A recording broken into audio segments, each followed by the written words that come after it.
who's Lando's driver coach, just coming out there. So how will Lando feel about it? Well, that justice has been done. What happened in the pit stop? It looks like the front left wheel gun didn't give the signal it should that the wheel nut was torqued up enough, was done up tight enough. It was flashing red and green, and maybe the issue is that the mechanic didn't realize quick enough. He was prompted by another mechanic to give it another go, and by the time he did that, then the time was just ticking away. So that seems to be what happened. Only when the wheel nuts, the clever pit stop traffic light system, which by the way failed for Lance Stroll today, only when the system recognizes that all the wheel nuts have been done up tight enough can it then give the driver the green light to go. So Lando was absolutely right to stay put until the wheels were going off. You don't literally want the wheels coming off, but that meant that he had a slow pit stop. McLaren recognized that as a team mistake and recognized that they had deliberately put Oscar out to pit first so that he wouldn't be under any danger, not that he was going to be, I think, from Charles Leclerc. And because of that, to be fair, to keep equanimity and harmony in the team, they asked Oscar Piastri to give up the place. Oscar said, look, it's just racing. It's part of racing, but okay, if you want to, then I'll give back the place. It does still mean that he has a 31 points lead, apart from otherwise it would have been, of course, 3 points more than that. But it's Lando Norris second, Oscar Piastri third, and I think given the drubbing they were handed today, McLaren, at the hands of Max Verstappen, and Red Bull Racing, oh look, it looks like the photo is going to happen shortly, then you can understand why they were happy enough. Let's go and follow them, shall we? It's happy enough to make the switch and just get out of Monza with their podium intact. Lando got pushed out early. Lando got pushed onto the grass by Max Verstappen and maybe gave a clue as to how their relationship is going. I don't know. By Lando saying, what is this idiot doing? What's this idiot done? And then Lando initially pulled away once Max had given him the place back. But then Max was far too quick, got into Lando's DRS zone, and then overtook him and pull away. Oscar pitted before Lando, and then there will be no undercut. He was told there will be no undercut, and it was a 1.9 second stop. So it was from the brilliance. Got it. I'll translate the entire superscript 1H. Lewis Hamilton is one of the greatest names in the history of Formula One, a 7-time world champion, and the holder of records that place him alongside legends such as Michael Schumacher. For almost 2 decades, Hamilton's image was tied to Mercedes, the team with which he built the dominance that defined the hybrid era. The relationship between driver and team seemed unbreakable, but at the end of 2023 came the surprising announcement. Hamilton would leave Mercedes and race for Ferrari starting in 2025.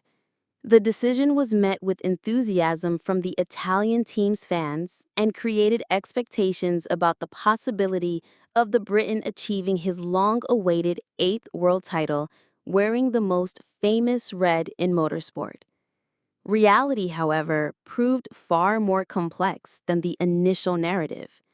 From the very first months, it became clear that Hamilton's adaptation to the Ferrari environment and above all to the SF25 car would not be easy. The driver himself admitted publicly that the transition was harder than he expected. He found himself facing a series of technical differences that required a complete reformulation of his driving style, something rarely seen at such an advanced stage of a career. One of the first challenges was understanding the aerodynamic behavior of the Ferrari. The car has very different characteristics from the Mercedes. While at his former team, Hamilton could always count on a stable rear end that allowed him to attack corners aggressively and with confidence. At Ferrari, he found a chassis that prioritizes a strong front end, something that suits Charles Leclerc's style but leaves him uncomfortable.